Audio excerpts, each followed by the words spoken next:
नमस्कार, मी डॉक्टर भारत बास्टेवाड, जिल्हाधिकारी लातूर याद्वारे सर्वांना आवाहन करतो की जनगणनेचा पहिला टप्पा हा 16 मे ते 14 जून या कालावधीत सुरू होणार असून दुसऱ्या टप्प्याची सुरुवात फेब्रुवारी 2027 मध्ये होणार आहे।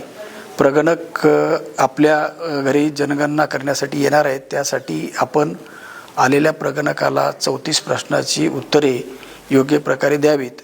त्याचप्रमाणे एक सुविधा म्हणून आपल्यासाठी स्वगणनेची सुद्धा एक उपलब्ध करून देण्यात आलेली आहे। सदरचा कालावधी हा 1 मे ते 15 मे या कालावधीमध्ये सुरू होणार आहे। त्यासाठी आपण सेन्ससच्या पोर्टलवर जाऊन त्यामध्ये आपण आपली 34 प्रश्नांची माहिती भरावी आणि ही माहिती भरल्यानंतर सेन्सस पोर्टलवरून एक SEID तयार होणार आहे। तो ID आपण योग्य प्रकारे जतन करावा आणि जेव्हा प्रगणक नोंद घेण्यासाठी प्रत्यक्ष आपल्या घरी येतील त्यावेळेला त्या 34 प्रश्नाची उत्तरे योग्य प्रकारे देण्यासाठी आपण तो SEID संबंधित प्रगणकाला उपलब्ध करून द्यावा, जेणेकरून सर्व माहिती योग्य प्रकारे भरता येईल। याची काळजी घ्यावी। धन्यवाद। जय हिंद, जय महाराष्ट्र।